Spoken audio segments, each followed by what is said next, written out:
How's everybody this evening? All right. Gemma, Hey, welcome in. welcome. Yeah, hey Gemma, welcome in, everybody. Uh, same time, same place as always. Welcome to the update log, episode 21. Been 21 episodes. The Damn, show's old enough to drink now.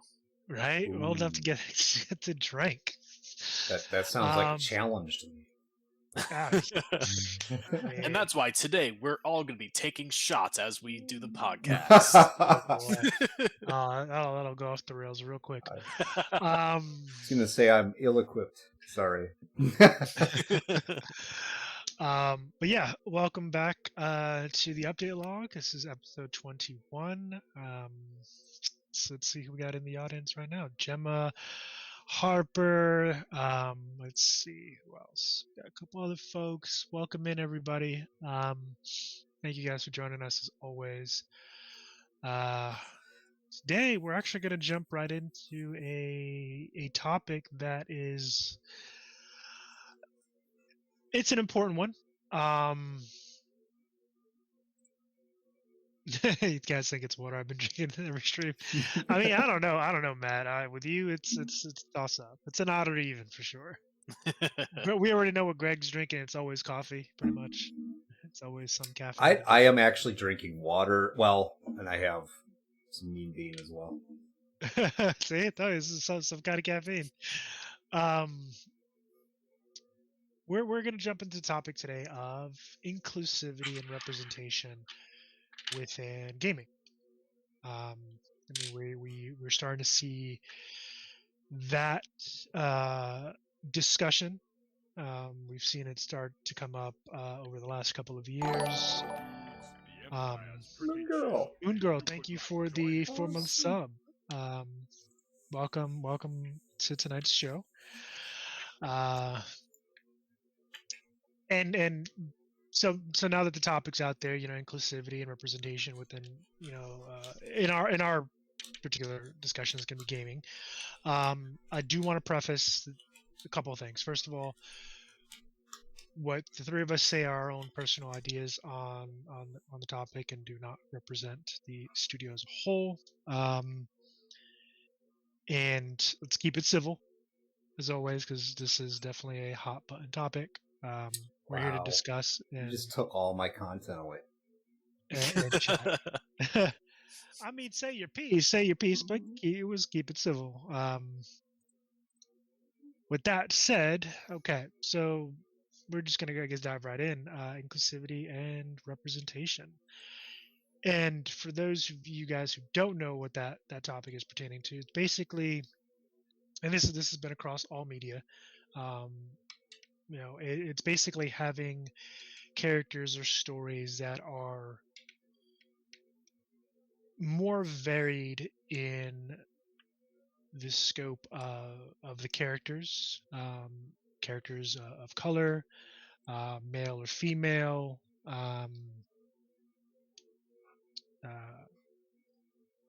just fish. kind of in what was that? Talking fish. Talking fish. I mean, just characters and stories that are more diverse, essentially. And I for one, I support that to a point. And we'll get to that point. But so Matt, Greg, do you guys have a different take on kind of what inclusivity has been displayed, or what you feel it's been displayed as since, I guess, it's become more of a topic of discussion and game companies and media companies have kind of built a very focused attempt to push that narrative, and I don't mean that in a negative way, by the way. Well, I think, first off, I think that the exclusivity in games is important. And it's important to the individual audience, the individual players. Because people want to feel represented. I understand that completely. Um, where I have a problem with current trends is that there seems to be in the existing games, newer games that are coming out are a little bit different. I'll cover that, but the existing games, D&D for one, Mm. is there seems to be this drive to go back and rebrand and filter out all of these things in the races in specific. Yes. Basically trying to make everything the same or whatever. We're trying to put this concept of equity and inclusion into a whole different level. When as a long-term player who's been playing D&D for 30 plus years, the races are there for a reason because there are differences. Just like there's differences, there's no two human beings that are exactly alike. It doesn't, and you have the obvious differences. The obvious differences being, race, sex, those things. And you could paint that in a totally different light and look at it completely differently. No two human beings look exactly alike. Even when in the case of Siamese twins, there are subtle differences. And that's just that exterior piece, which would be your first observation upon meeting someone, is what do they look like? That's, you can't get around that because that's going to be generally going to be your first interaction if it's a personal interaction. Yes. In the internet age, I mean, I meet a lot of people that my first interaction is their voice, and so I have no idea who I'm talking to. I do have to form some opinion of who I'm talking to based upon their voice, and that's it. That's all I have. Generally speaking, the best way to look at it is to really just view everybody as vanilla or just neutral, I guess you could say. I don't use the okay, chocolate. We'll view everybody as you get what I'm saying. Just plain Jane, yeah. No, exactly. I just everybody's the same in that sense. And then let their let what they have to say, how they say it, kind of guide me from there, because one way or the other you are going to form an opinion. That's all part of the bonding process and forming a relationship with someone, is figuring out, first off, can I communicate with this person? Are we a fit? Do we have some places there where we can connect, or do we just totally not connect? And you're gonna find both people. You're gonna find people that you just don't connect with. You just cannot find common ground with them. Hey, that's just it's just how it is. And then you're gonna find, I would say the majority of people you can find some connection with. You may not, it's not, you're not gonna be in the echo chamber with them. But there's going to be things that you can connect with them on, ideas, thoughts, and just depending upon how they present themselves. Are they open-minded or not? Will they listen to you? Will they at least acknowledge your opinions, whether they're different or not, and then have an intelligent conversation with you, either around those things or not. I mean, sometimes it's really just best not to try and pinpoint your differences. But what has happened in the gaming industry and specifically with D&D that I find disturbing is that we're, trying to step down all these races and whether it's leveling the playing field or whatever it happens to be, the uniqueness of each individual race and of each individual character. And most times that's what the game is, that's a lot of what it's about when it comes to character creation. You want to create especially for a game like D&D, yeah. Right. Every one of every character I have ever had is a unique individual. Mm-hmm. And I play a wide range. I play everything from male, female, whatever, the robot chicken, Yep. And that's because I love that diversity. I like to be able to, stretch my wings a little bit, so to speak, and challenge Mhm. myself to get into the skin of this character and really, how would they react? How are they going to feel? And that includes a lot of things. Is the character you know, maybe that's a question you need to ask yourself. And maybe when it comes to playing that role, if we're all completely vanilla, we're all just, we're all in this space where we're not racist, we're not xenophobe, we're not homophobe, we're not any of these things, then are you really unique in any way? If you do your best to just completely avoid any of those tendencies, are you unique? That's the question Mhm. that I would ask. And I don't think No. you are. I don't think you are. I think if you cannot constitute an original personality for that character, regardless of whether you agree with the character or not, that's you have to have that separate. You're not the character. The character is its Yeah. own thing. You know. Yeah.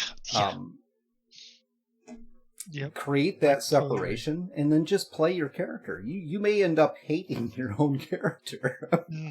I have a couple that I've created that I'm like, why did I even create this thing? Yeah. No, But I completely agree with that.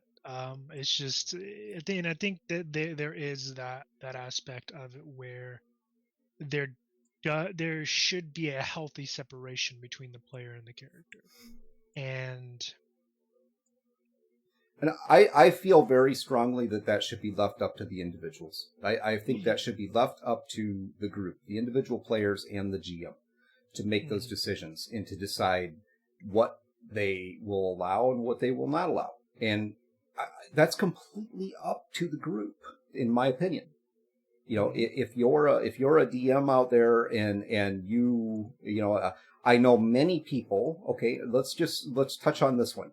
Children or younger Yeah. people um, in games. A lot of DMs and players just don't, they don't want to go there. They do not want children in the games, period. And I'm not Yeah. talking about like younger players. I'm talking about characters. Don't want you to play a Yeah. child character in the game. Yeah. And which is completely understandable because there is potential for things to happen that, are cringeworthy when it comes Yeah. to that. And worse. Yeah. Right. um So yeah, I completely agree with that. But yeah, at the end of the day, when it comes to those aspects, it is definitely up to the DM and up to the group and their stance on those things. When it comes to kind of the diversity factor and all that stuff, especially and again, guys, I want to reiterate this: we're looking at it at the moment from the lens of D&D because that is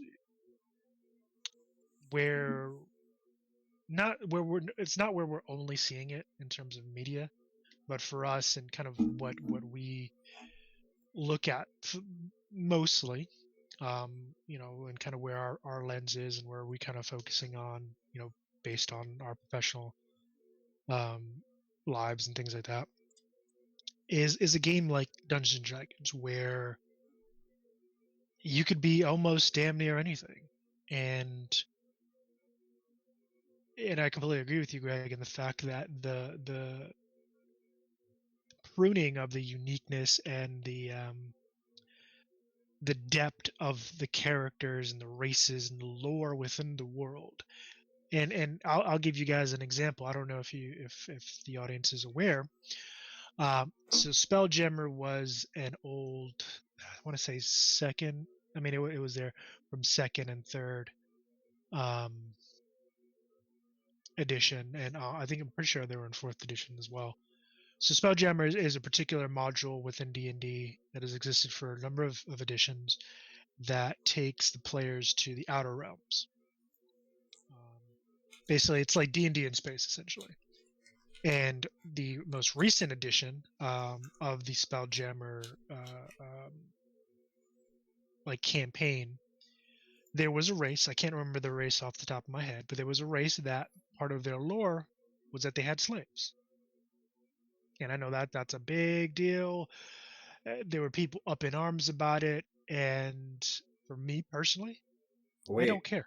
were they white slaves? That Maybe I don't fucking that's know. okay. That's okay then. Well, no, that But, yeah. Let's um, not go there. yeah, We're not gonna go there. I I feel agree with you. I agree with you. I had to do it. I mean, I No, don't no, agree with I don't agree with I slavery at all. Period. No matter yeah, what. no, So it's completely agree with that sentiment. That's an ass backwards take on that slavery. Let's get out there. Slavery's not good. Not condoning it. However, this is a game. Okay, I'm gonna reiterate that to you guys. It's a fucking game. And excuse my, you know what? Not even excuse my language. I'm gonna say this one more time. It's a game. It is a make-believe world. It's an imaginative world. Okay? No. It's an imaginative world. Every player and every DM are free to take whatever lore they like or don't like from that world. However, the fact that slavery was part of this race's history, for me as a player, I didn't care. I was like, oh, cool. And that's my point of D&D. And I think this whole inclusivity and all this stuff and representation and all that stuff is kind of really taking the heart out of the game. Because there are races within D&D like the Drow who do worse than slavery. Like if you've read any of the books or if you read any of the lore, like they do way fucking worse than slavery. Mhm. Slavery is like the that's the lukewarm. And no one bats an eye. what It's like, okay, whatever. there's some really awesome plot pieces that can be created off of those things. Exactly. I think when you have those that tension between, and again we're talking about primarily in a game, well, exclusively in a game. You should not be. Slavery's bad. Okay, in the real world, slavery's not okay. It shouldn't be. However, this is a game. This is a world where we can kind of step into those shoes and play out those tense situations. And hopefully it's done in a manner that is okay for both the players and the DM, but also in a manner where there's character progression, there's story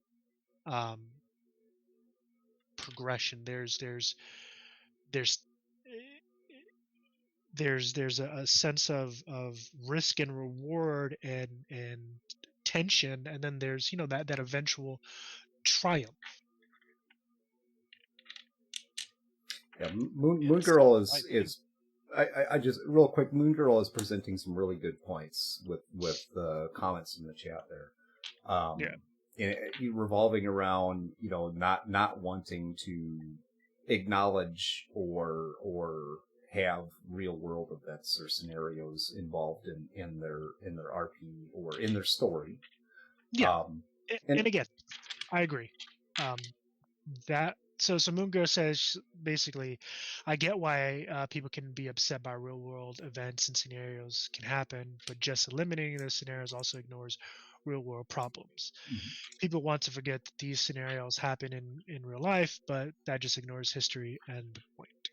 And I'll agree with that sentiment in terms of, yeah, the first piece there where some people just don't want that. They don't want the real world to butt up against their fantasy or their storytelling too closely, because most of us play the game to kind of escape that aspect of the real world. We play it so we can be that spell slinging hero for a little bit, so we don't want the real world encroaching on our fun time, because it's supposed to be fun. It's supposed to be fun. And with regards to least from my opinion, with regards to the whole inclusivity and representation and all that sphere. I don't understand the push for it so hard. And again, in a game like D&D, where you can literally be almost anything. Well, Me as a player, I've never felt underrepresented or not included whenever I'm playing D&D. If that makes sense to you guys, I've never felt like, oh well, I wish there was more Hispanic people in this game. I think I've never felt that. I think the irritating part in that happening, in what's going on with that, Rob, is the fact that we, these groups, these studios are going back and essentially changing the the lore to eliminate these things. And I mean, I get it from that standpoint of escapism or people not wanting to deal with real world type of stuff. I get that 100%. I get that. So then don't deal with Drow in your campaign. I mean, Dark Elves are evil, races. And part of what makes them evil is the slavery aspect. There's other things, but I mean that's part of what makes them evil. That's part of why we love to hate them or love them. Or we love to play them, because I like playing Drow characters, and I've played evil Drow, I've played good Drow, I've played I'll play any character class, evil or good, doesn't matter. But Matt, I know you had something to say. You've been kind of sitting there waiting patiently, and I appreciate that. Didn't forget about you. But go ahead, man. I know you've probably got some ideas to toss in there. Yeah. So at least when it comes to the issue of the D&D races, I think it's important to draw a distinction between their nature culturally and innately, because say the Drow are evil. Like, I think it's fine to say like culturally, because you can come across a culture who has very different values from your own, and you may consider them quote unquote evil because you hold very different morals than they do. Yeah. And I think the thing is that I think a lot of people can see it problematic when it's innately evil, because then that means it creates a stereotype of a certain group of people that cannot be broken out of, essentially, if it's innate that they're like this. And I think that also limits storytelling potential to where they can't be good because that's just how they are. But I think there's a lot of good story that can be done with breaking from the mold of what is the expected result of that character. So in that regard, I can say I'm fine with Zhao not being innately evil. Their culture may do a lot of things that are evil, but that doesn't mean that there aren't individuals who can't break from that mold. Evil in our perception. Yeah, of course, good and evil are completely subjective. It's based on the person's own morals. That whole thing. But I'm just going to say the good and evil as we generally see them. And so I think that's the important thing, not barring them in that way, so it's an innate part of their very beings, but rather a part of their culture that most of them have, as part of that culture, adhere to, but there are those who can break out from that. And can I touch on that point real quick, Matt? Yeah, go ahead. And I'll agree with you. I will agree with you in the fact that I can also see where if something is inherently just by dint of its existence evil. And I think that's the point that you were trying to make, right? It's essentially okay. Like I'm fine with something being inherently evil thing if it is like a literal say demon and stuff like that, because that's their very point. But at the end of the day, people are not so black and white, and Yeah. they can show different aspects. So when it comes to No. a fully realized people, then yeah, I think there should be the possibility of other I- aspects to them. Are you trying to say demons aren't people, Matt? I mean, not in that sense. I mean, I guess it depends on the specific world and story being told. Well, but in the case of in No, go a ahead, lot go ahead. of stories, demons are like they are like a physical representation of evil itself, more of a force of nature Than than actual like a mortal individuals. person. Yeah, and I'll agree with you, especially so. I mean, there's several races in D&D that are inherently just evil. Red dragons, most of the metallic dragons actually are evil. You got tons of evil creatures. But one of the things I want to stress, for those of you who don't know, like at the end of the day, it's up to the player and the DM that sit at that table to make those decisions. Because you can take an inherently evil race and sit there with your DM and make the case of, hey, like this is it's going to be an outlier, but here's why. And that to me leads to good storytelling. I think that's for me why I don't, it doesn't click for me, where it sounds like there are players who don't feel. Moon Girl says, "Not everyone loves a gray character, but I do, especially gray villains. To me, they're fascinating." Yeah, I agree. I I share completely that. agree with you on that case. There, it kind of goes back to the heart that not any, very very rarely is a person or character or villain ever truly good or evil. There's always a little bit of something in there. And I agree. And again, at the end of the day, for me personally, again, I don't understand where this push for inclusivity and variety and representation and stuff like that is kind of coming from. Because I mean, again, I've played D&D about 20 plus years now, and I can literally create whatever I want, obviously within the scope of the GM, that agreement with the GM. So if I want more Hispanic people, I can create one. I will say this: I never play a human. I'm a human. I don't want to play myself. I want to play something different. But I've played everything from Evil Drow. I've played Red Dragon, Dragonborns. I played tons of evil characters, and I like to me, lore in its entirety, good or bad, or rather what we as human beings would say would be good or bad. So the Drow, they do slavery and worse. I like that as part of their story, because it gives them ironically, we're talking about diversity. Well, yeah, it gives them diversity and depth. They're not like everybody else. They're unique.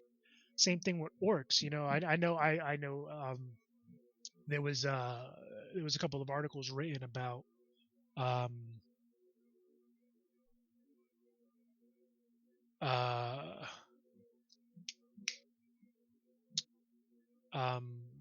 how, and I can't remember exactly the way it went, so please don't quote me on that. But basically, there were people who were attributing African American attributes. Basically, they were saying orcs are black people, which I was confused as hell, because I've never looked at an orc in any game and be like, oh, that's a black person. Never even crossed my mind. And maybe I don't know, maybe I'm clueless or something, but I've never ever looked at any orc or any of those races and thought that's a race that's based on this race in the real world. Well, I think that touches on it touches on a subject when it comes to a fantasy world addressing issues in the real world, because I mean, you see it all over the place. Like one of the strengths of fantasy itself is that it can try to address real world issues with essentially the cushion of the fantasy, where it's not like a literal representation, but more of a metaphorical one. And so a lot of fantasy stories will touch on a real world issue, but flavoring it in their own fantasy terms. So there's still a level of comfortable separation from those issues, especially when it comes to people who are closely affected by those very issues being addressed. Hey, what's up, Insomnia Night? And Thanks so, for joining us, man. yeah, and so, I mean, when it comes to talking about or some people saying that like D&D orcs were African Americans, I feel like that's a bit where that distance can become a bit hazy because, again, I personally don't see it either, but because they like racial tensions are a thing in a lot of fantasy stories, and sometimes some of those races do portray elements of certain real world situations that there can be some who can see things a certain way.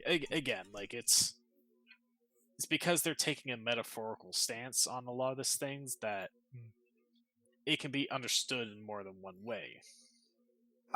I cannot believe I'm going what Moon Girl just said. I want to reference really quickly. I just cannot believe that anybody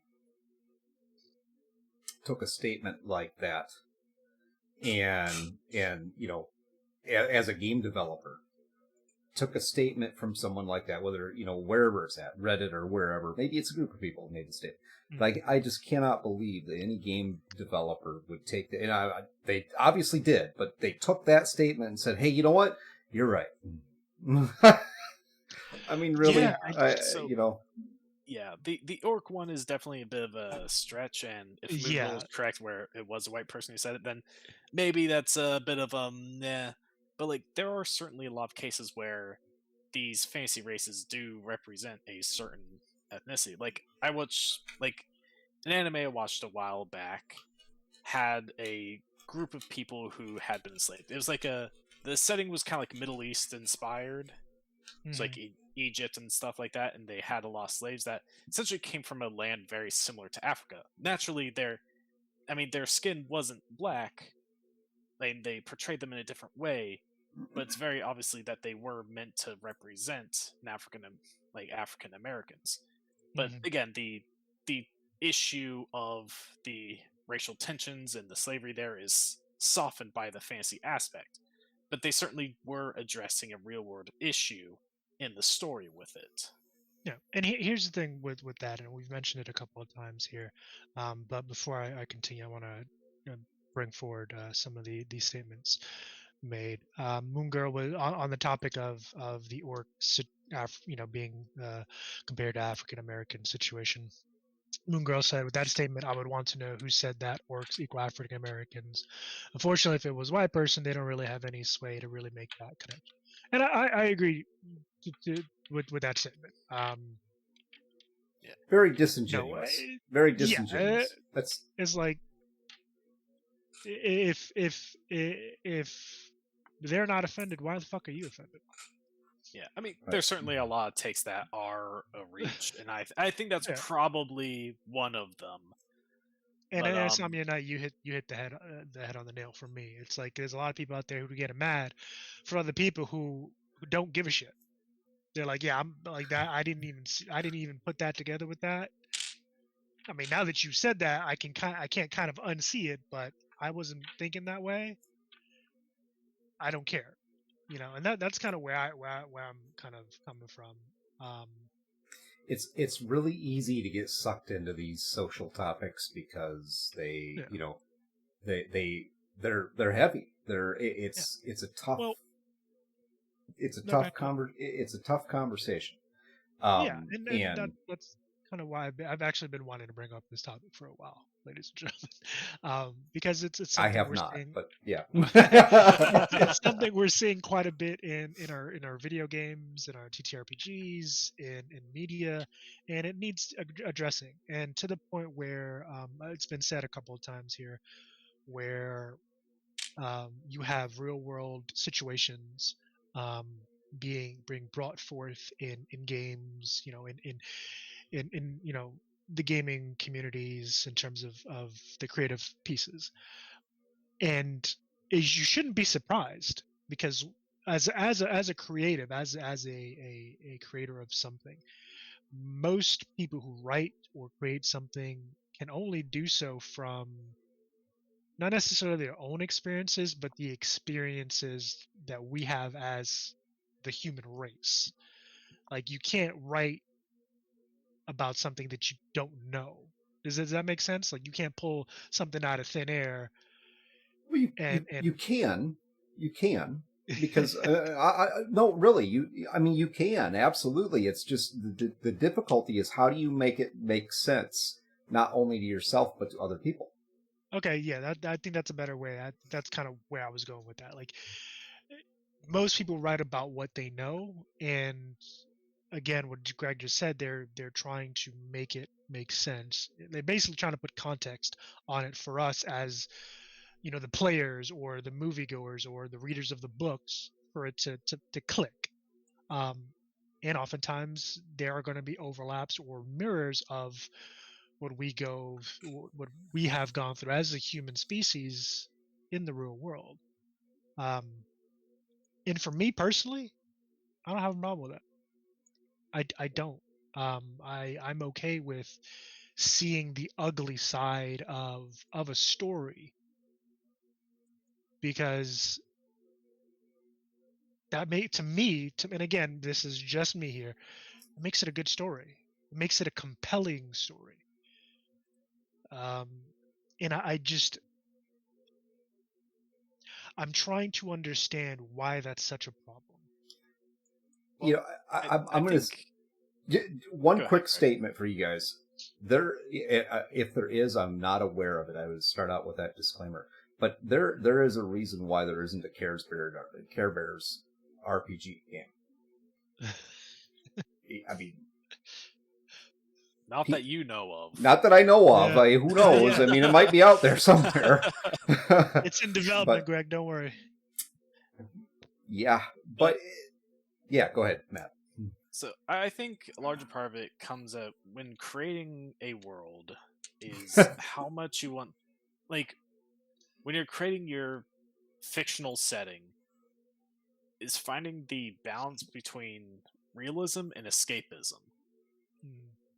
Because obviously, like, you create a fantasy world and it has a lot of issues that mirror that of the real world.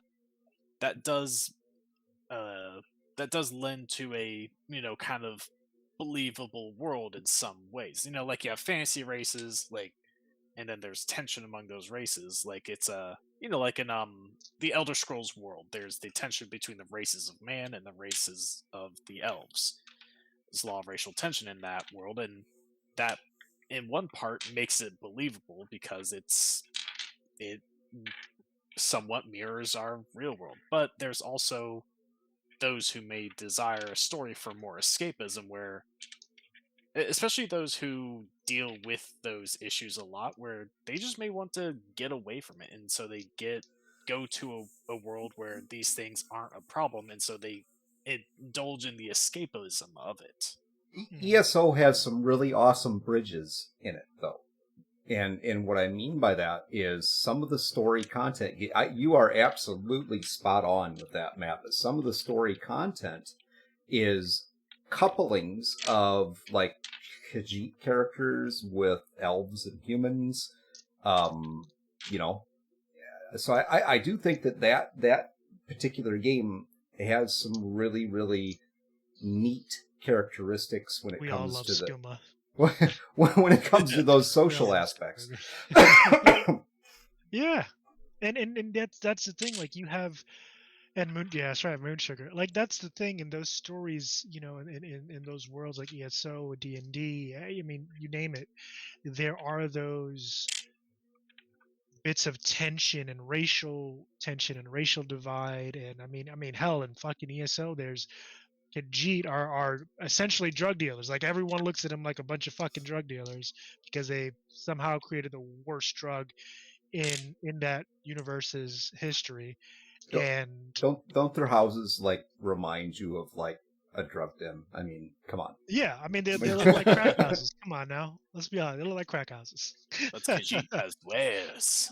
Yeah, that's right. Khajiit has wares, baby. You have Khajiit has wares. You have coin. Let's do business.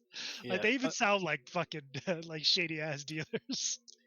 And, yeah, and that's the but thing. Like I like I'm cool with that. And and again, that's just one world that doesn't even have like ESO has when it comes to the diversity, the ability and the breadth of diversity of D&D. They're not even close, not even the same ballpark. Um, so I don't know. I'm gonna ask the audience: have you guys, for those of you who play D&D, have you ever felt underrepresented or not included in the game?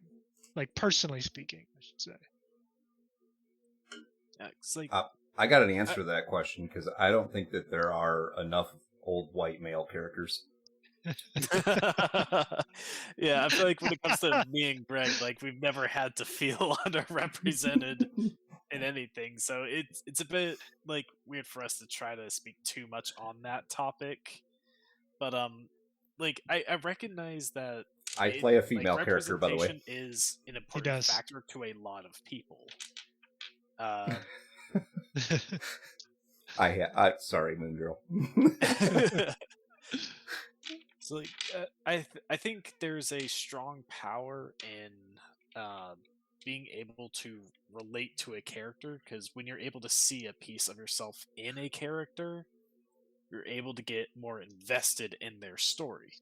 Mhm. There's a reason why a lot of story protagonists out there can often be a little more on the bland side and have very general characteristics that you can easily kind of relate to one of these very general characteristics, and then you're relating to the protagonist and you're You're able to put invested. yourself in their shoes and get invested in their Yeah. story. Like Yeah. there's levels to that, of course. If Well, anyone is watches anime, I'm sure we all know the typical isekai protagonist that is so goddamn bland that they're like a dime a dozen. yeah, it's like the cookie cut. And see, and Yeah. that right there is my personal issue with this whole kind of movement. Is it feels like exactly that they're making cookie cutter bland ass characters, and That's- it I think it's honestly doing the worlds that they're creating, in my opinion, a disservice, and they're doing us as consumers of this content of a disservice. They're doing us a disservice. Give me those characters with depth. No one's on I don't care if the main character to a particular story is a female. Can I relate to her in terms of that aspect of their personality, that she's a female? No, of course not. But I can relate to the other aspects of, hey, she has a goal that she's working towards, that she's striving really hard. She gets knocked down, she gets back up, or she has this aspect of her life that I can relate to. I think for me, from what I've seen in my own personal opinion, folks are trying to relate to and see themselves in characters too hard. And what I mean by that, they're trying to literally step into the character, and if the character's not like them on a lot of levels, then it's like, oh well, I don't, I can't relate to this character. Well, I think that ties into the theme of escapism, because a lot of people do want to be able to step into the shoes of that character so they can like imagine. It's like, the escapism bit of like, what if I was in this world instead of the one I'm currently in. I can see why this type of thing has a lot of power, because a lot of people do like escapism. A lot Yes, of you people would like be. You to would be, Greg. imagine. Yeah, a lot of people like to imagine themselves in the shoes of another character. Now, I do like that to some degree. I think I do enjoy when I see a character that I can try to project myself onto and just sort of imagine that kind of life. But I do also enjoy a character, especially if it's a lead, that is a little more out there. Maybe I can't relate them on too much. Maybe there's a little bit, but they're still very Mhm. different other ways. But again, it's about the execution. Like, are Yeah, they? no, I agree. Is the character still interesting? Because like there can be Mhm. a character that can have that be built to be relatable, but do they still seem like their own character Mhm. that has their own agency and their own like quirks of personality, or are they designed solely to be a vehicle for self projection? Yeah, then that's where I have the issue. The vehicle, like, and one of the other pieces that really kind of grates on my nerves, and again, this personal thing, where their characters are,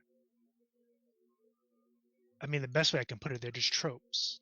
They're tropes. They're a trope character, or there's one specific thing, like, this might piss people off. Oh well, strong female character.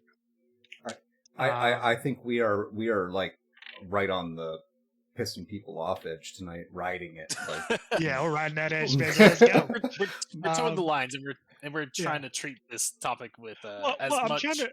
care as we can. Well, it's not just care, but respect, because again, I'm not trying to out here trying to disrespect anybody. I mean, at the end of the day, you got to form your own opinion. For me, it's, again, I'm gonna use the one I went, the strong female character that don't need no man, and yada yada, this, that, and the third, that we're seeing here a lot. And that's all well and good. It's just, at least from the narratives that I've seen, from the pieces of uh, what's the fucking words, the narratives I've seen, the characters I've seen created with we're just using that as the base. That's it. That is all of the character. That makes up the entirety of the character. And to me, that is a one-dimensional, bland-ass character. I don't care that it's a woman. I don't. It could be a man. I don't care. Like, I've seen that in so many pieces of media where that, or something basically similar, where it's just a one-dimensional character, that the whole premise of the character is about that one thing, about that one statement, um, about that one statement, and that's just lazy writing. It's lazy, like, there should be more to that character than just that.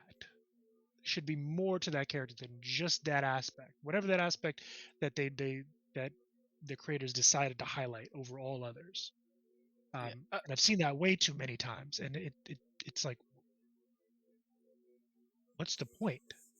yeah. I will add a caveat to the one-dimensional character, where in certain types of stories or certain type of roles, I can see it as acceptable. Like in one case, if it's a small role that isn't given a whole lot of time, then sure, I can forgive the character being one-dimensional, because not a whole lot of time is going to be spent on them to explore the other sides of what the character would otherwise be. Well, So yeah, they need to and represent what they need to represent, and that's fine. The well, the yeah, second case is when it comes to the style of storytelling itself. Like, I mean, it depends on the type of story being told, because like you look at you look at simple stories, like you look at Mario. Would you? I wouldn't. I'd consider Mario and Bowser pretty fairly one-dimensional. I don't think there's a whole lot of depth to their characters, but they still work because it's a simple story, and so the simple characters fit those simple stories. Now, what you don't want is a one-dimensional character and a more serious story that goes into depth, and they give that character a lot of time that you could see other sides of them, but you never do. And so and so like yeah, I think, and a lot of stories do want to tell something a little deeper. A lot of them do, and so when they're trying to do that, yeah, a one-dimensional character isn't a good look when you're trying to portray, like, trying to make a believable human being, someone whose entire identity is a single aspect of their being. Yeah, I completely agree with that. Going back to some of the comments here, Moon Girl is she wishes she was on this as a guest star right now. Maybe we can make that happen in the future. Who knows? I could bring her in if you want. I mean, that is entirely up to y'all. I'm fine with that one. Doesn't bother me. But Old Man Garrus, apparently, Old Man Garrus is let's see what he has here. It says, going back to the prior topic, it's interesting hearing your thoughts considering my current D&D world is based on the island of Puerto Rico, based on the 1500s, and deals with the colonization and enslavement, destruction of the native Taino Indians. And yet is completely D&D with fun illithids as the BBEGs. And that's great. Old Man Garrus. And that's fantastic that you're doing something like that. And I honestly don't know all the details of your campaign. We should probably definitely sit down and discuss that, because that sounds really cool. I think I've seen some of your stuff on your stream when you've kind of been doing some character or NPC creation. But yeah, like something that delves into, I mean, for those of you who don't know, the Taino Indians were the native Puerto Ricans that pretty much were wiped out and destroyed by conquistadors and Spanish settlers in the Caribbean islands. And well, not just them, but also, for those of you who don't know, the Aztecs used to come over and try to eat them. Cannibalism. But yeah, like, I mean, good on you for exploring those very real and very tough topics, of slavery and worse. And I feel like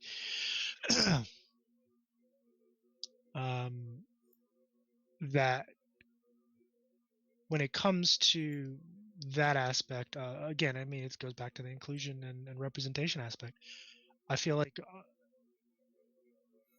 that is the kind of inclusion and representation that I'm looking for me personally. Touch on those tough topics. Don't just get rid of them because they make folks uncomfortable. Like that's part of that's part of our history as a human species.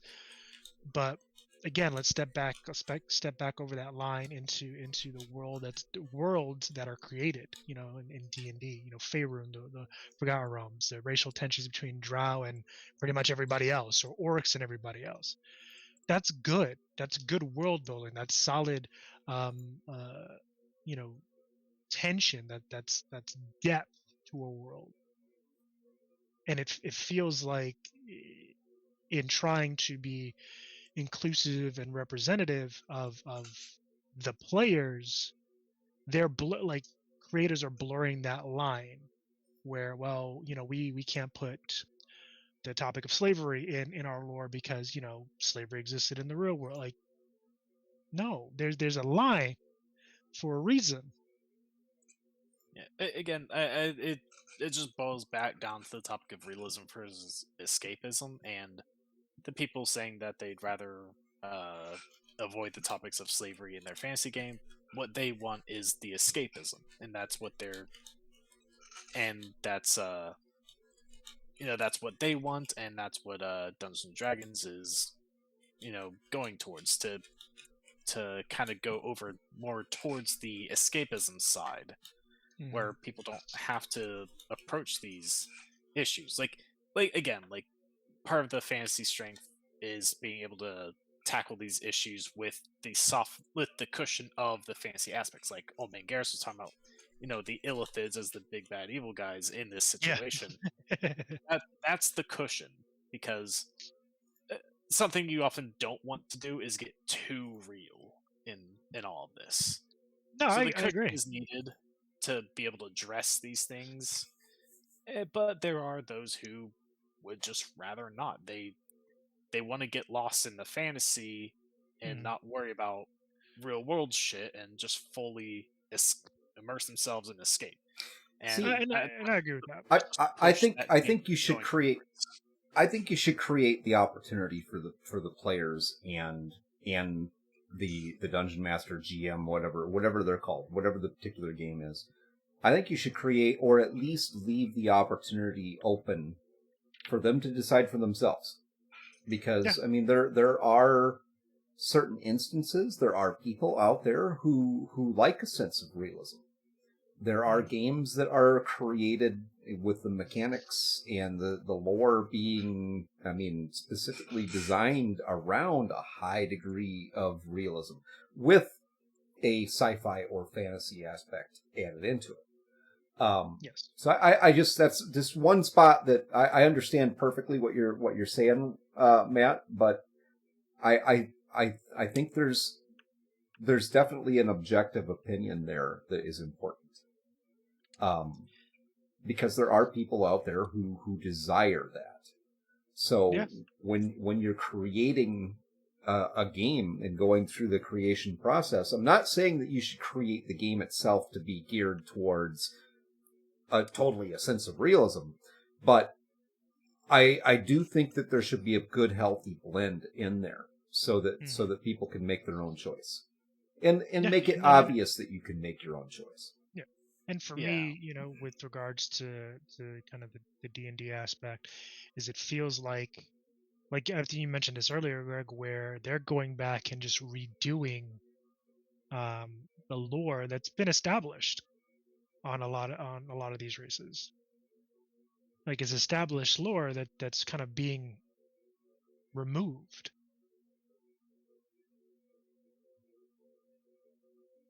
Exactly. Insomnia and it's like they're removing places that that are darker. They're removing aspects of lore that are kind of a little more on the rougher side of things. And I mean, I personally, why? So, gentlemen, we do have a guest add into the stream. Moon Girl has requested to jump in here and join this conversation. So, 1, 2, 3. There you be. I rhyme all the time. Thanks for accommodating. You bet. Sorry, I'm just really passionate about this topic in general, so I love this topic and I love talking about it. Well, by all means, you tell us how we're all wrong. No, but no, I don't worry, we're used to it. Yeah. I don't tell you guys you're wrong all the time. Let's be clear. Yeah, no. Just sometimes. I don't think there's anything wrong with what you're saying, to be fair. I think that a lot of it makes sense. I think when we talk about diversity and inclusion, yes, it is a hot button issue. It absolutely is. And I think there is like this aspect of people thinking, well, it's fantasy. Why are you bringing these real world instances into these, games? And it's like, because it's the human experience. People don't understand that as humans, we tell stories. And when we tell stories, that includes things that aren't pleasant. Mhm. And I definitely get the escapism thing, but I don't get escapism from games. So I can't speak on that level of wanting that escapism from the real Yeah, world. I'm kind of in the same boat with Moon Girl in this one. I don't necessarily play games. Exactly, Harper. I mean, she basically said we tend to go towards things we understand, and it's true. In our stories and what in the storytelling aspects, basically we write based on our experiences. Um, but I agree with Moon Girl, and I'm kind of in the same boat where I don't necessarily play games to escape. I play games, or I want to read stories to hear a good story, good or bad. Like it could be all the way bad where there's cannibalism, slavery. It's just a bad. Basically, I could read Warhammer 40k. For those of you who don't know, Warhammer 40k is absolute. There's some fucked up shit in that universe. Um, I could read that and have an absolute blast because for me, it's about the story, good or bad. Good or bad, it's about the story, and did the creator have a logical, meaningful progression of the story and the characters therein. And I, for one, I've always found something to relate to, whether it be the story or a character. Like doesn't even have to be the main character or a character or several characters. And again, I guess that's just a personal thing. That's just an individual piece of that particular puzzle.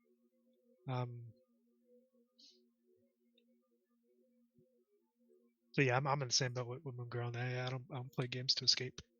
Not like fully escape, because there's a little bit of escapism in there. But for me, I just want to see some good characters and hear a good story. That's it. Yeah. Like a Yeah. lot of people would rather mow their lawns in a video game than mow their lawns in real life.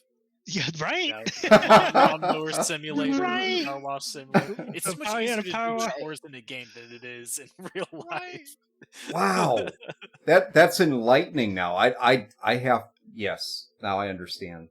I definitely Yeah. I can go to the casino more often with my wife now because we could just play it online. Yeah. She Yeah, she like, likes those That's like places. I in do The not. Last of Us. Like in The Last of Us, we don't, they don't have like going to the bathroom in that game. They don't have going to the bathroom in a lot of games because of that reason. well, yeah, because Yeah. there's a lot of things, especially when it comes to making games, of you have to draw the line at realism to like, Right. does this make for a fun game or interesting Just story? drop Because it. like, Just drop like, it and deuce. imagine you're like fighting the boss, like a big boss. Oh, time out! I gotta hit the in the head. game, and it's like, Yeah. I oh, got you're about to have an accident. It's like, oh no. It's the like you have to mimic. stop your boss fight to go find a toilet to take a shit. It's like that's Old man Garrus, I get rid of the mimic outcast. mimic putting out. that in my Oh my game. god, that's I'm terrifying. putting that in my game. Thank you, Garrus. That was a fantastic idea. But yeah, like That sounds there are a lot of awful. things where it's you don't want to get too realistic because some things just aren't fun to either do in a game or have in your story. Like, so sometimes, yeah, maybe you haven't seen the character eat in a while, but I mean, how interesting can it be to watch the character eat They their meals eat every time? and they eat shit and sleep off screen. That's basically what that is. Yeah, They do a lot off screen. Yeah. So yeah. Based on the topic, Moon Girl, that we were discussing, we're still discussing the inclusion and kind of the direction that media has gone, but more specifically, video games and like TTRPGs. What's your kind of take on that? My take is that I think every side gets blown out of proportion, right? Things get left out, things get unsaid. I think at the end of the day, if you're going to have difficult topics in your games at your table or your video game, you do your research, you have respect, and at the end of the day, if you need to, talk to the community that you want to tell this story. Have Mhm. them write this story.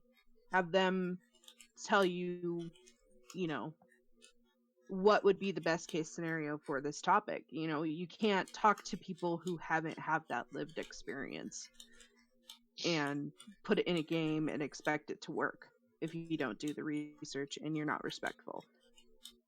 I think I can agree with that. inclusivity and diversity is important, and I think you just gotta be respectful about it. And I think, because you talked about D&D going back and rewriting lore, I don't think that's necessarily okay either, because we can't go back in our own history and rewrite it, right? Yeah. We can try to Not cover until it we up. make the time machine. Exactly. But we know that hasn't happened yet because it's still pretty much the same. Yeah. So I think, you know, like the whole thing with orcs equal African Americans or Americans, right? Yeah. First of all, it needs to be, if that's coming from the African American community, then yeah, it should probably be looked at and discussed, right? But if it's not, then it's not really your right or your story to say that's what that represents. Yeah. What I think would have been a better way to handle it was, rather than essentially retconning the past of these characters, was to tell a story to explain a change in that, like, say a change in the Drow. You know, the past still existed, but they changed Well, to be right. what would be They- now. they And actually I have think that characters that have done that. They have stories that, I mean, one of the most famous characters in D&D, Drist Duerden, for those of you who've never read R.H. Salvatore's books, read them, they're great. He is one of a few Drow actually who have basically he broke away from the city of Menzoberranzan, and I mean he's a hero, and he's a very good character. He was raised in that life and he escaped. And then there's evidence of other characters from that race. His Ironically enough, his dad, um, by the character by the name of Zach Nafian, if I'm pronouncing it properly, was of the same opinion, but his character and that arc, he couldn't follow the same path as Drist because he was older. He was already kind of set in the world of the Drow. And there've been several characters since that have done that. In Drow specifically, but other evil races, and yeah, I'm pretty sure the Drow's history hasn't been retconned. But you know, for like, and again, that Spelljammer race that came out recently, you know, that retcon, that to me, that I get to a very small point why there was an issue with it. I See, don't agree with the retcon though. So sometimes I'm on the opposite side of the whole flip the script thing when it comes Mm. to, you know, changing these things in the sense of realism, because, you know, if I were an elf, that would be fantastic. I mean, Yeah, right. Well, I would love to live 750 fucking years. I would still be like a teenager by, you know, maybe Right. even younger. I mean, be good. Yeah, I'd still be I'd just be coming up to like teen. Yeah, I'd be a teen. Yo, hell yeah. Shit. I know, personally, I'm fine. I'm good. I don't want to live that long. I feel like eventually it's Thanks, get though. boring. I mean, if it was in the D&D universe, it wouldn't get boring. You get to fight dragons and shit. Come on now. But yeah, like I don't agree with the retcon for that particular thing, and the reason being, Not because, I mean, you see the color of my skin. I don't give a shit. If that fantasy race had slaves, I don't care. Don't care. No me importa. Because it's a story. It's a story beat. Yeah, like again, it would have been better rather than retcon. Like if they didn't want that race in Spelljammers to have slaves, then rather than retcon the past, write a new story that essentially went changes it. over the Yeah. liberation of those slaves, or maybe the Right. that race themselves changing in a Yeah. way to where Mhm. like, okay, you know what, See, we gonna Or have chill a an bit. NPC that has different views, and you can see like within the stories that they're writing that viewpoint is changing, because that's how Mhm. society works, right? that Over time, it changes. that would be good storytelling. We can't have that. Exactly. Well, seeing that, and that's that for me right there is that is the crux of the issue of this whole inclusivity and representation thing. I personally feel that they're sacrificing quality storytelling to not hurt anybody's feelings, to to kind of basically play it safe, which leads them to write bland stories and bland characters. My opinion, again. It's a tremendous opportunity if you really, back up a little bit and look at it. It's a tremendous opportunity, and if you're, the idea that represents all this stuff when these people are up talking about the why. Okay, there's some interviews out there with different various ones. I'm gonna quickly reference the current CEO of Wizards of the Coast. But there was a tremendous opportunity in storytelling to be able to handle exactly what they're doing, but through story versus, let's go back and try and whitewash this, make it so it never happened, type of thing. Yeah. It's like the easy way out. Yeah, exactly. That's the easy way out. It's a lazy way out. Make some new story. I mean, come on. What's the, I honestly, Greg, oh man, Garrus, I fucking hope not. Illithids are dope. The Gith are fucking cool as shit. And if they do retcon that, like yeah, no. I would say, considering how centerpiece the Illithids and Gith are to like Baldur's Gate 3 and how much that has blown up, Probably not. I don't but, think they can try Yeah. to retcon that. But I agree. It's too center stage right now. I do that. honestly, I think what is going on right now in the gaming industry is more faddish than anything else. Yes, I will. I don't agree think with that it's 100%. I don't think it's going to last at all. It's creating problems right now, and I mean it'll create new content, and I guess on the opposite side of this, you could also look at it as being an opportunity. And just to throw something out there, the conceptual piece too, because there's a lot of reprinting of older content that's going on right now, and there are some groups out there that are such as Troll Lord Games, which is creating their game systems basically go along the concept line of about Advanced Dungeons and Dragons 2e 3.5, somewhere in that range. And I mean, they recently signed a deal with the Gygax Trust to do some reprints on some of the IP stuff that's owned by the Gygax Trust. And I know that I don't have details on it, but I know that there are actually, when we have Lord Gasumba on, he can probably speak more to this, but there are some projects that are being worked on right now that will create supporting content for those systems which have not had support in a very long time.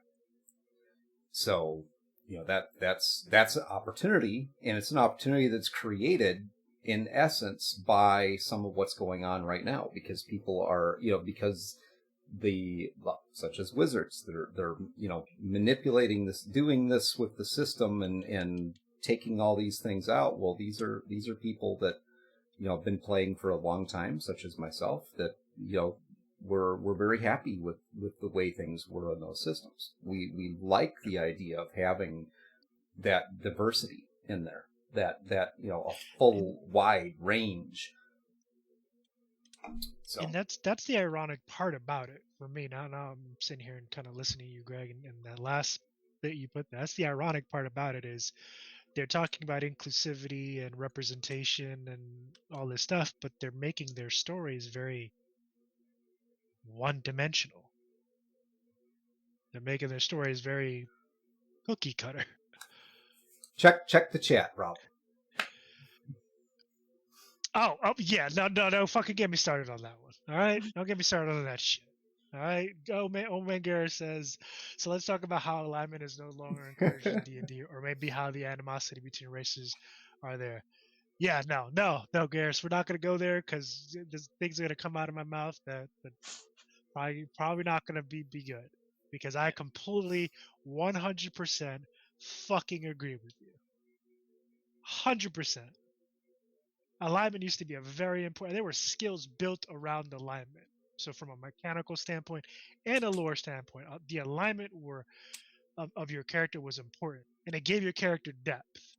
And then the racial tensions, like, because that's bad. We can't have that. Why not? Because it's too real. It's too real. It's too real to real life. But but that's the problem, is that I don't think people realize, like, from a marketing standpoint, I get it. And I know nothing about economics or marketing. I did not study that. I do not want to study that ever. But I get it. Like, it's easier to just be like, oh, well, that doesn't exist anymore. And now it can be whatever you want, and you can make it however you want. But, like, it's not interesting. If you want to play something where there isn't interest, then go play a different game. It exists. I'm sure it does. Go play a different game, or go play at a different table. That's the big issue. It's they're crippling their story. They're crippling the base story, trying to make everybody feel included and represented and all that stuff, forgetting that you can do that to the base game, but at the end of the day, it's the DM/GM, the players that are going to decide that. So how about just add depth, add body to your story, and then the players and DM can choose to take out what they don't want, they don't agree with. But give us some meat. Stop giving fucking vegetables, goddammit. Whoa.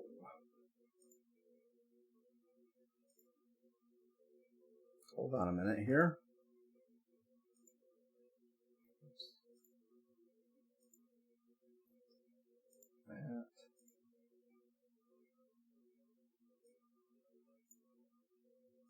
Give me a second here. I got to get you guys back in here.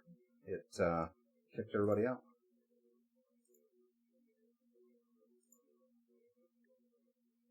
Okay. I went through a legal name check, guys, and I really like the sound of Chloe. Oh. Yeah, I still got 2 more in the bank, so I'll be fine if I don't like this one. Yep. Oh. And now I'm a Matthew. That's good. I'm okay with a Matthew. Oh, wait. I can go by Maddie. Maddie. Yeah, that was rather odd. It just booted everybody. So there we go. You're all back. Streamlabs seems to just do that sometimes. Yeah, Streamlabs is an asshole. So Old Man Garrus, I think you like you said, you had a message in there for us that I didn't get to see before Streamlabs decided to be an ass. Yeah. Well, and I was going to say that I think that's where a lot of this is probably coming from, is that it's the table that you're playing at, and it's your experience as a player. Because definitely, when you come into D&D, you learn all the stories, and there's so much lore that if you see something that you don't understand or don't understand the context of, I could see having a very gut reaction to that. And I could see having a DM who's like very rigid in certain things, right? Or doesn't allow certain things in their game. That's a negative experience for a new player. And so when they talk about that online, again, it gets blown out of proportion, things go viral, and information is lost. And then orcs Oh are no, African American. that was Yeah, Grim and then Wolf. orcs are African Americans. Which, Yeah. if it's an African American that brought that forth, I will absolutely take your word value on that. But if it's a white person, I'm sorry, I'm not going to take your word value on that because you don't have the same experience as someone in that community. I honestly, I'm gonna be completely blunt. I honestly don't fucking see where the fuck that whole shit came from. Like, what? Whether it was an African American person that said it or some other ethnic background that said it. I've played D&D for 20 plus years. I have never once looked at an orc in any form of media, whether it was Lord of the Rings or WoW or anything. Or ESO. I've never looked at an orc and be like, oh, that's a black person. Never, not one fucking time. Never crossed my mind. So I think that's where we've lost the context because we don't know where they got that from. That could have been a player playing an orc with that racial stereotype, right? That real world racial stereotype could be a very real thing, whether or not that person is part of that ethnicity or not. Could have been that. Could have been the DM that was playing it that way. Could have been they read one or two things, or somebody explained it a different way, and they took it way out of context, and it blew up on the internet. Yeah, and like there's a lot of context that we are missing from whoever generated that statement. Yeah, this is a couple of years ago now. I think I'm gonna have to go do some digging and find it. I think it was actually in an article. I honestly think that we will never know the true context. I think it's been so blown out of the proportion that we don't know, or people might not be telling the context. It's a generalization, Grimwolfen, I think. Actually, no. No, there was an actual. I don't think it was. And again, take it with a grain of salt because I don't know specifically. I don't think it was like a specific incident, but I kind of thinking back to it, I believe it was an article written by some journalist or someone with something they wanted to say.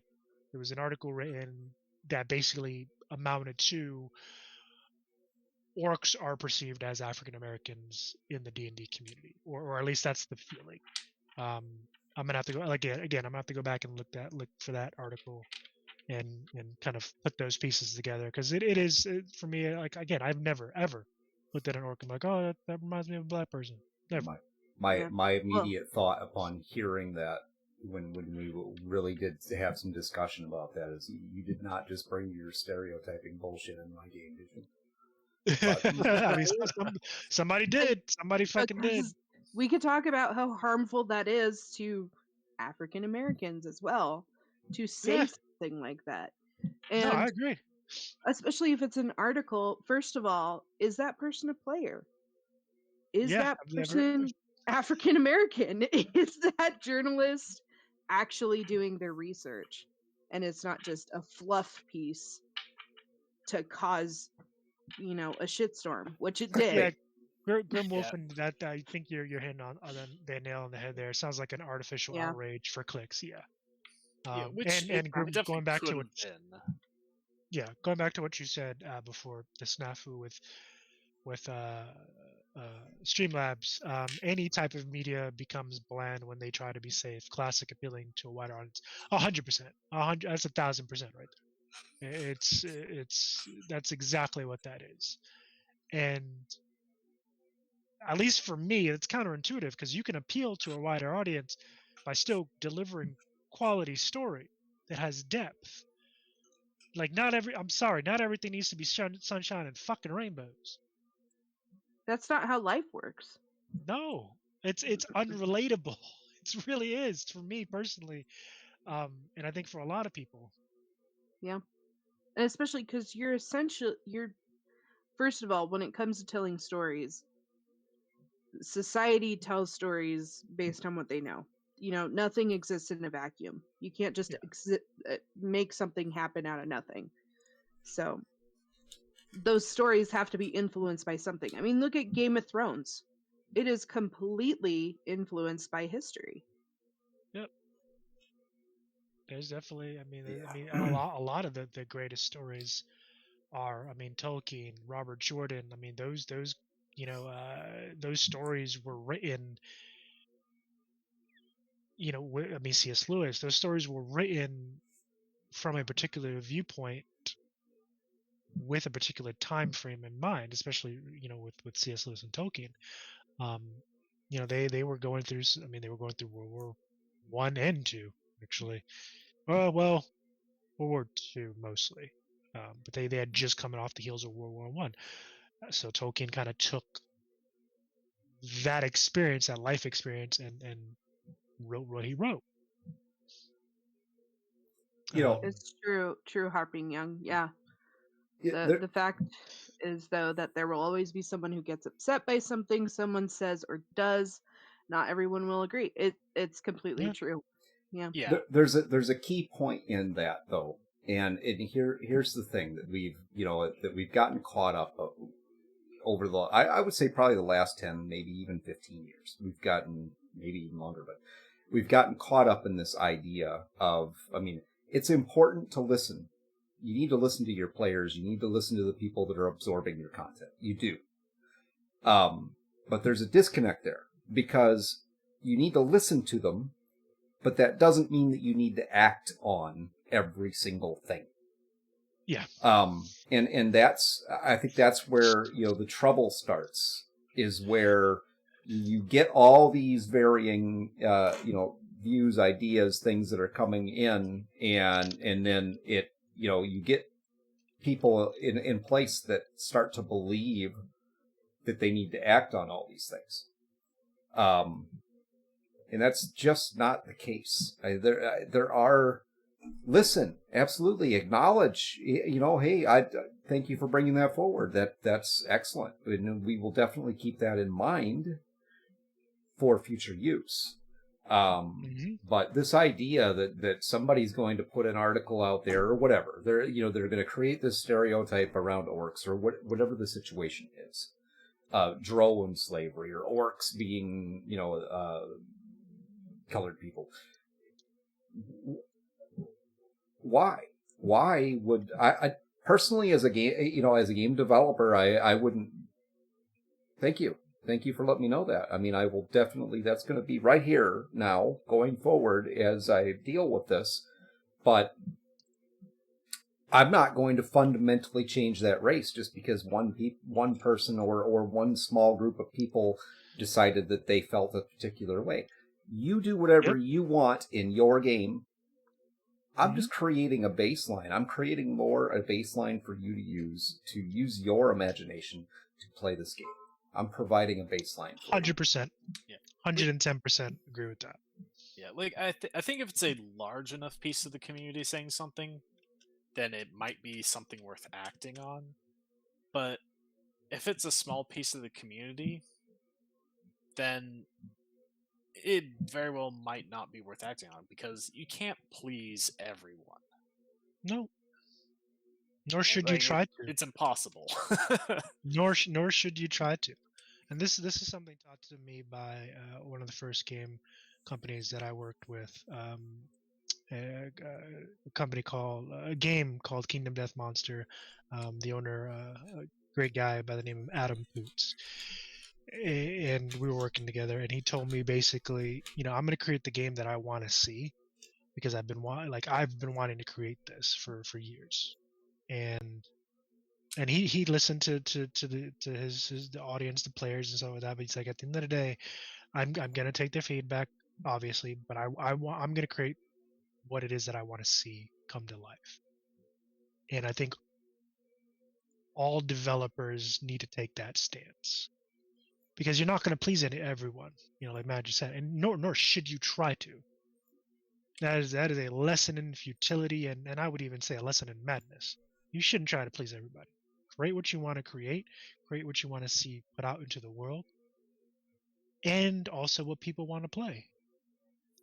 Yeah, there's a balance there, because if you're trying to make a game or a story that you want people to actually like buy, make a job out of it, there is a level of, you will have to make sure that you are, pleasing the people. But you have to make sure that you are pleasing the major demographic of who you're aiming for. So yeah, like the random Joe Schmo saying, "Hey, this one thing I me no like." It's like, okay. If you have a lot of people saying it, it's like, okay, I may have to change things, or I'm not going to make any money because everyone's going to be pissed at me. So it's like, yeah, I might have to look into the reason why this is so, people are so against this thing. If there's a large number, yeah, I agree. Yeah, but Well, you and also do want to have.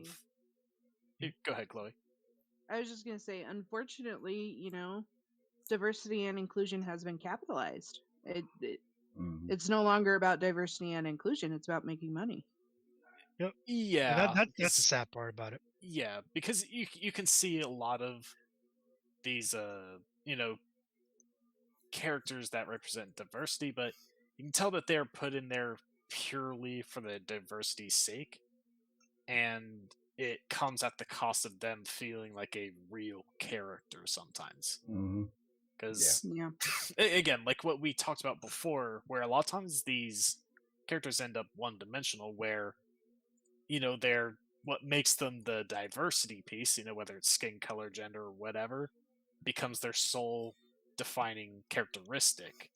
And that's not the way you want to do it. Like, if you want to make sure your cast of characters is diverse, there's nothing wrong with that in of itself.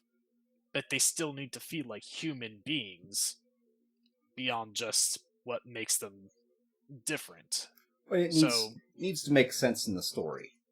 That's it really needs to just interject something just because is it really Yeah, that's lazy. There are examples where it has been done tastefully and tactfully, and it humorously makes, too. Oh, absolutely, and it makes sense. You know what I mean? And it flows well. So you have this character that really is the embodiment of I'm going to say a inclusion of a particular type, depending upon who it is or what demographic it is that you're trying to bring into the story.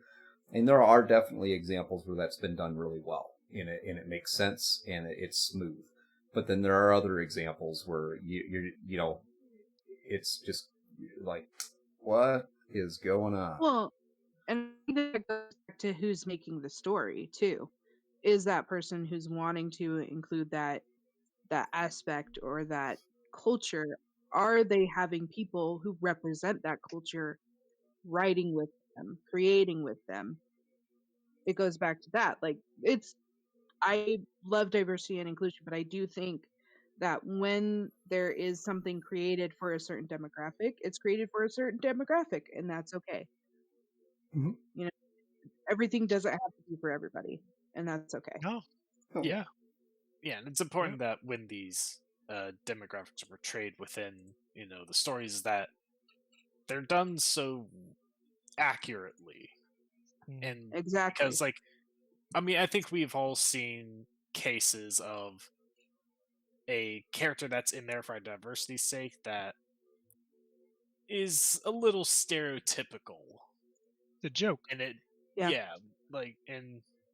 which isn't fair to that individual, that community, or that group of individuals either. Exactly. It's bad when to what they're trying to do.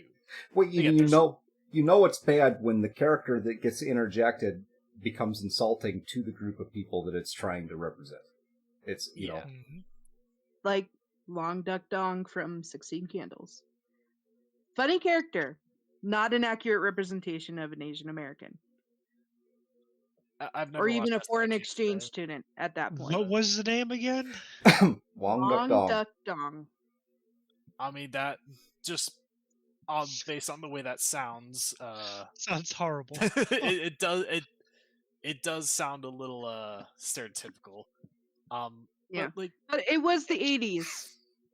Not that Yeah. it excuses anything, but it explains things. it's a different time, definitely. Like, again, there's absolutely nothing wrong with putting diversity into the stories. It's just all about the execution with which it's done. Like, a major hot button topic version of this is like, in remakes and stuff, when a character's race is different from the original material. That's a very hot Yeah. button topic you see a lot of times. And one case where I believe it's been done right that I'd like to point out is if anyone's seen the Deadpool 2 movie, the character that plays Domino in the comics is a white woman, but the actress is very much African American. At least I believe they were. But here's the thing: they didn't make that race a part of her identity, but she played the role well, and Yeah, that she and was like just she had Domino. the energy, she had the attitude, and she played the role well. It wasn't about her skin color. Like she kind of hit that diversity bit, but it wasn't for diversity's sake. She did the role very well, Yeah. and I think that's one of the best ways to do it, because it should only be about the skin color or anything like that if that's what the story itself is about. Like, there have been plenty of movies that have had a very large racial element to it, and then it's fine to have the characters skin color be a large part of who they are, because that's the context of the story. That's the premise. Yeah. Yeah, that's the premise. But if it's That's, not, or rather, part of the premise. yeah, part of the premise. Look at where, in that aspect, look at where we've come from. I mean, if you look back to, all right, I'm going to say 50s, 60s, Hollywood, I mean, you had European Anglo-Saxon males playing Indians in Westerns with face Yep. paint. I mean, Or Breakfast at Tiffany's. it just, the opposite piece to it is also demonstrated from our history. I don't know. I don't agree with that, and I don't agree with what we're talking about either. I do think that there's a way to. I think there's a way to do it that's tactful, that's tasteful, and not just, there's. And here's the point I want to make to this: there was absolutely no reason then to have a European male, white male, play a Native American. There was absolutely no reason to do that at all. No good reason. I'm sure they had their reasons. Yeah. There's plenty of Native Americans right here in our country that would have gladly played a role in one of those movies, and it would probably been an excellent opportunity for them to do so, and that was missed. And just like today, there on the other money. You're right, Gareth. Yeah. Just like today, I mean, I get the inclusion, equity inclusion piece to it, but I'm gonna stand on this side of it and say, if the character in the story is if it is a Native American character in the story, then the actor playing the character should be a Native American. Period. If it's a white character, then the actor should be a white person. Period.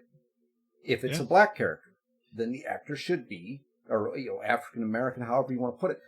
Then that's the that's the actor that should be playing that character. I agree. 100%. Especially if it's integral to the story. Mm-hmm. Yeah. Like, I completely agree. 100%. And I agree, Grimwolfen. So does it boil down to intent and whether or not the writing holds up? Absolutely. And I think when we talk about changing stories and changing rhetoric, if they're, that's a great opportunity to bring in more diverse writers, more diverse content creators, more diverse people who can influence that story to change that aspect, especially when it comes to, like, we're talking about D&D and slavery. Like, we all know the connection to the African American community in the United States through slavery, right? Mm-hmm. Bring in people who have family stories, who can write about that change in a different context, who can talk about, the shift from getting out of slavery on a historical level, who have that experience and that knowledge. Yeah, I mean, yeah, that's if you can find them, because most of those people are already gone. Well, I mean, but stories are passed down generation to Yeah, generation. like if Yeah. they're that kind of story, yeah, but yeah. And You can the still African find them. American community can still speak on that. It wasn't that long ago. Can still speak on, segregation and Jim Crow Well, yeah, laws. there's still some folks around from that era, yeah. Mm-hmm. I think they're missing an opportunity to bring in diverse writers and diverse content creators. Yeah, I and think in some not cases, yes. not to try to rewrite the lore Yeah, that's already out there. that's Yeah. another thing that bothers me. Yeah, it's the rewriting of the lore. It's like just expand on it, add to it. Don't rewrite it. Yeah. It's that world's history. Why would you want to get, like? Why are you getting rid of it? It's like us trying to get rid of our history. Yeah, that's part of our it's the history. Good, same. bad, and ugly. Leave it. Why not? Yeah, learn from it. Exactly. That's learn from it and write some new history. But not rewriting the history piece to it, but make the story better going forward. Is really what I'm trying to say there. But, don't try to forget what your history was, because if you, there is truth to the fact that to the idea that if you don't learn from history, you're bound to repeat it. Yeah, it's going to happen. Oh yeah, and we see it happen all the time. Even on a small scale, people will make the same mistakes as they did. Like decades Last year. prior. Yeah. Scams still exist and people still fall for them, even if they have the same general premise. Like it's again, like a lot of old sayings do sound cheesy, but they exist for a reason. They hold true because they've been proven true. Welcome to the update log, where we discuss Yeah. sensitive, unpopular topics on the regular. Well, welcome to it. Hopefully you guys have been having fun so far. It's true. It all boils down to money. Everything in life boils down to money at the end of the day. Yeah. However, with that said, we're coming to the end. I would first of all, before we start closing out here, I'd like to thank our audience members for being civil, being respectful, and having an actual discussion with us tonight. Thank you, Chloe, for joining us tonight, and again, being civil and respectful and having that conversation, because it's an important piece,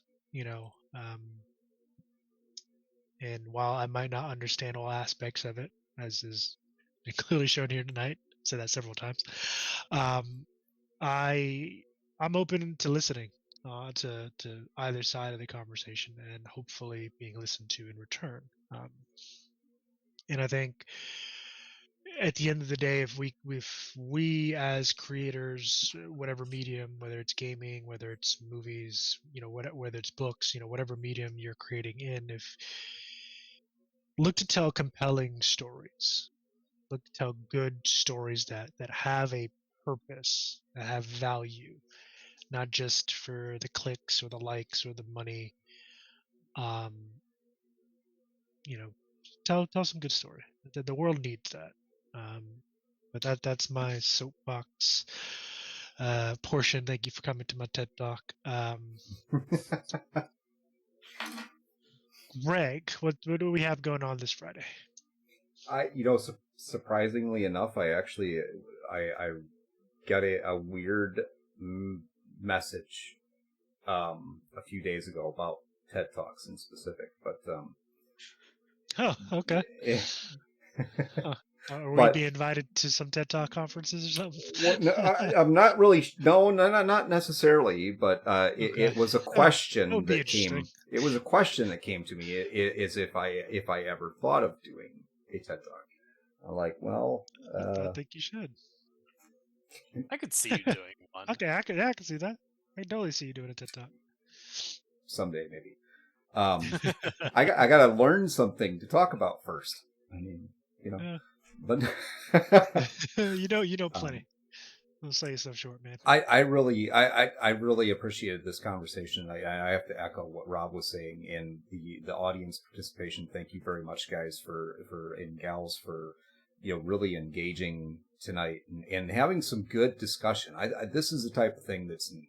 It really is. I think across not just our industry, but many places, is just some good open discussion where people can really talk about these things and be able to express controversial opinions without being attacked for them, and be able to have some nice discourse, because that's how you gain understanding of each other.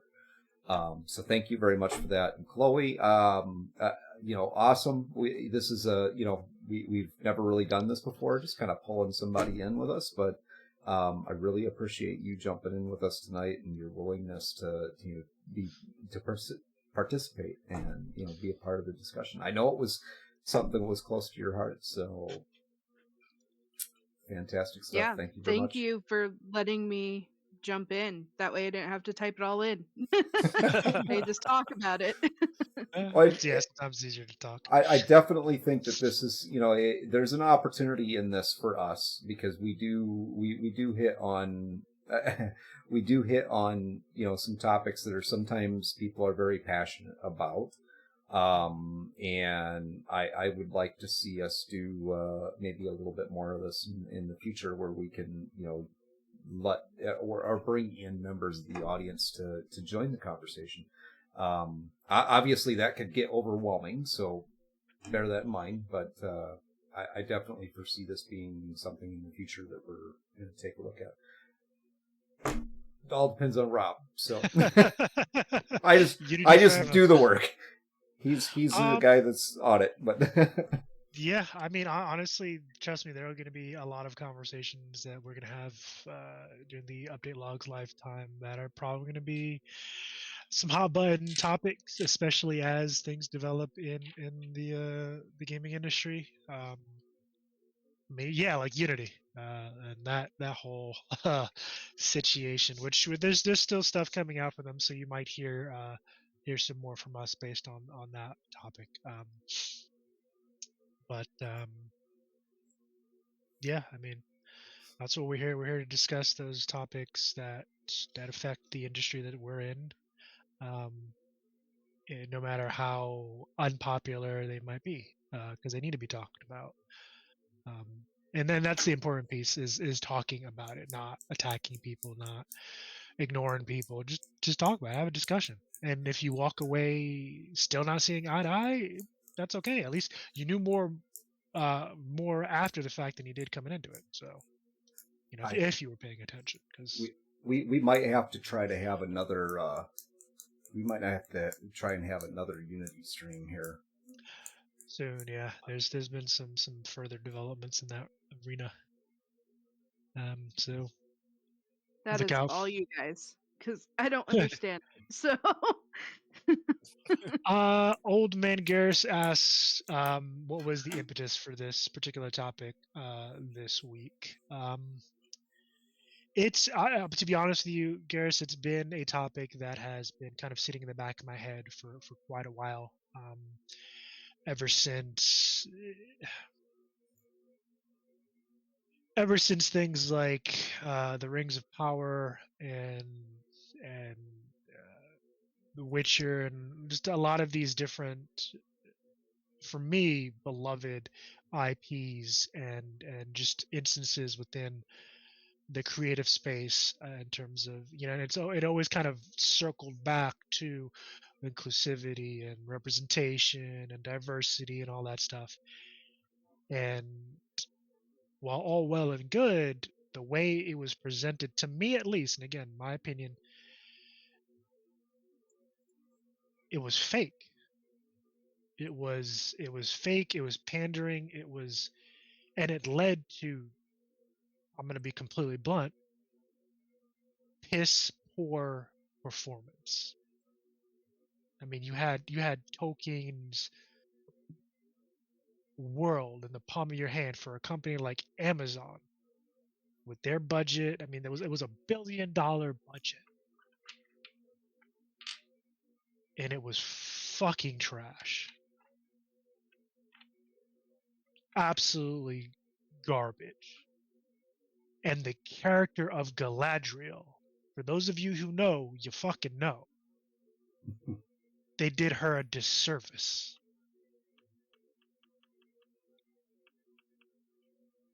I mean, they're trying to make her and I'm gonna use some buzzword, a girl boss, a bad bitch, whatever.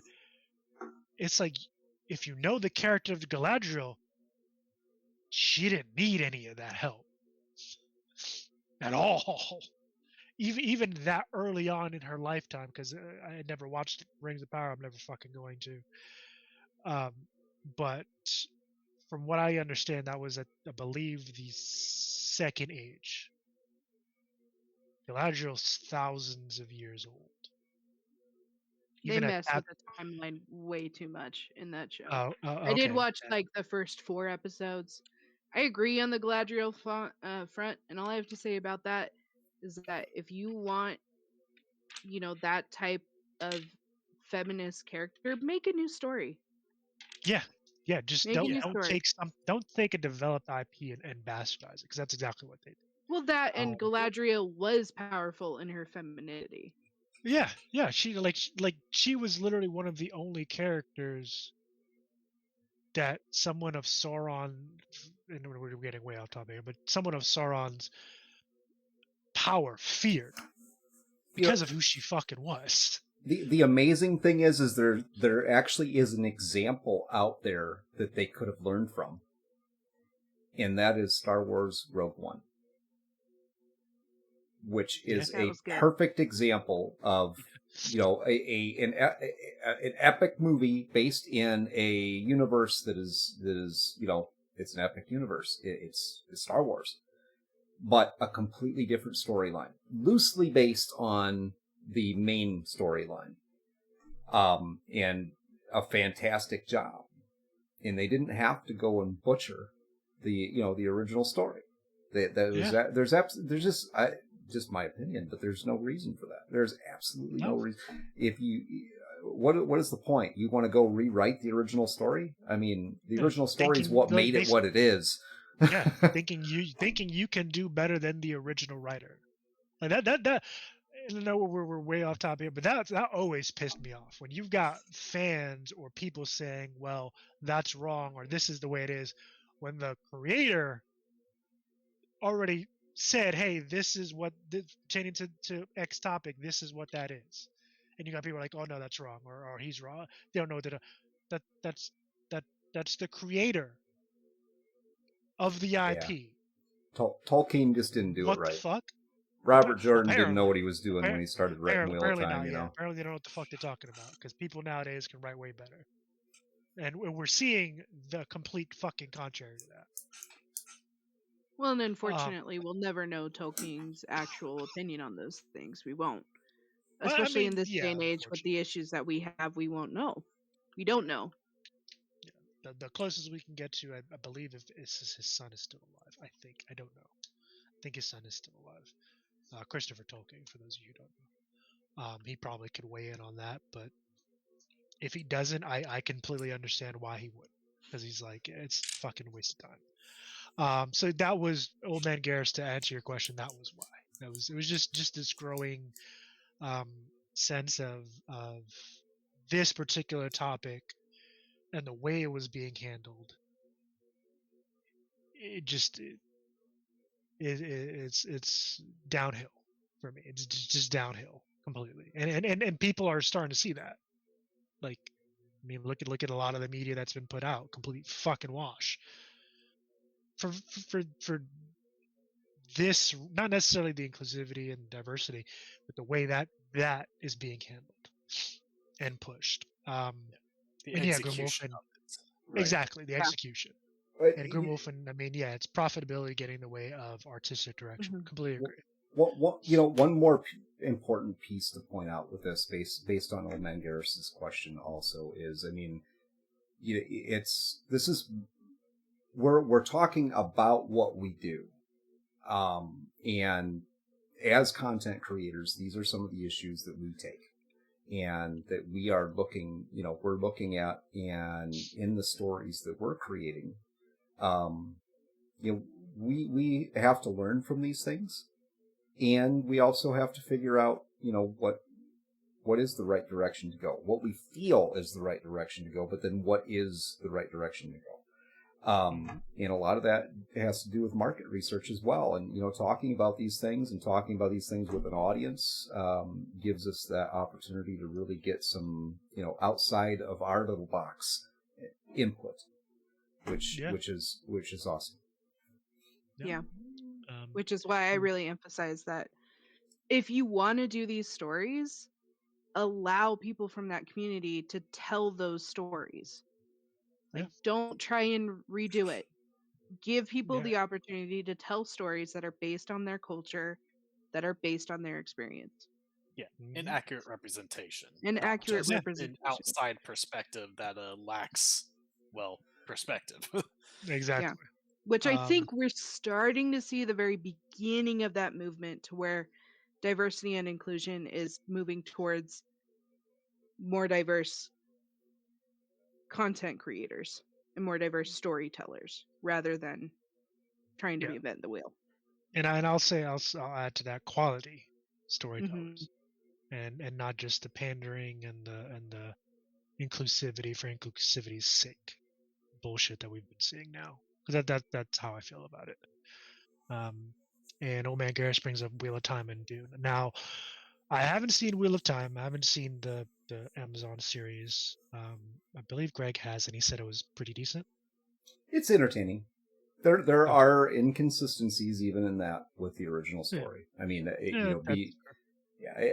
be prepared. If you have not read the books, then you're probably going to find it a pretty interesting story. I mean, they didn't do a bad job from that aspect.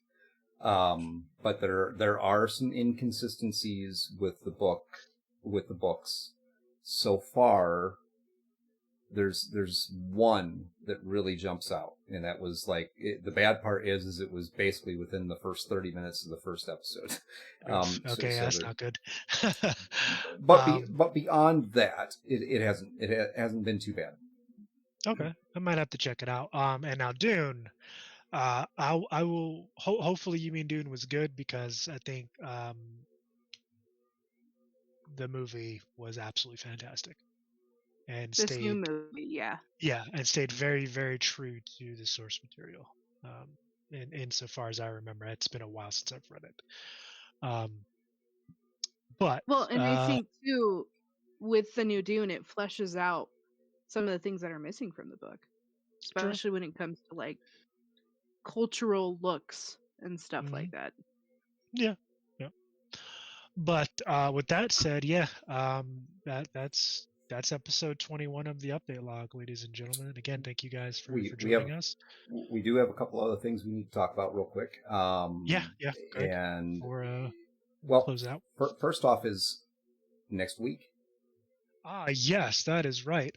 So for those of you guys who don't know, next week we will actually be having the creator of Pirate Borg, Luke Stratton, on the update log as a guest on our show to talk about Pirate Borg, his career, himself, to kind of give us the lowdown on how it's been to create a phenomenal game like Pirate Borg, which we showcased last Friday, right? Mm-hmm. Yep. Last Friday. So go back and watch that episode. It was myself, Greg and Matt walking through the game and talking about the game, its different elements, character creation. We did a little bit of a session, kind of a small session of role play and combat. It was pretty fun, really fun. Very intuitive system. So tip my hat to Luke on that one. And then no, that's actually on that, and then the following week on the 9th, we'll actually be having another guest for a special episode of the update log. Lord Gasumba, who is a fellow Twitch streamer, will be on to discuss some of the things that he's working on, namely with Trollord Games and the Greyhawk setting. For those you don't know, that's the majority of that is D&D 2nd edition, I believe. So he'll be on to discuss that, and I believe the other special episodes, Greg. I think that's your wheelhouse. Yeah, well, sort of. We're having Luke on next week for the update log to talk about his career and all that stuff that Rob was talking about. And then the following week on the 11th, I believe, he's going to be a guest in a live stream game of Pirate Board that's going to be not run by me. So Matt's finally in the hot seat. He's finally stepping into his DM shoes. Congratulations. Well, okay, I've DM'd before, but it's been a while, so I'll be shaking off a little bit of rust. But I hope to hit the ground running on this one, and I've got some ideas brewing, so I think it'll be fun. Oh yeah. Matt is definitely a good DM, and he's got some wicked ideas in that head of his. I mean, look at the hair. You know, there's some surprises underneath there. It's a superpower. It's a superpower.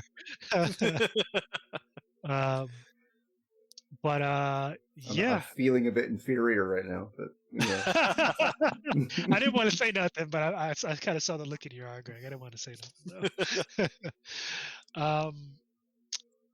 So that is the kind of next couple episodes for the stream, for both the Friday stream, where Greg kind of runs things, and the update log as well. But we are also looking to bring on more guest speakers for the update log, so we'll keep you guys posted on that. I believe there was a link dropped in the chat to our Discord. Please join that. That's where we kind of post updates, and you kind of get to talk to us more directly there. But other than that, again, thank you guys for coming out for this episode of the update log. You guys have a good night. If you haven't followed, please do. Go and share with your friends. Exactly, yeah.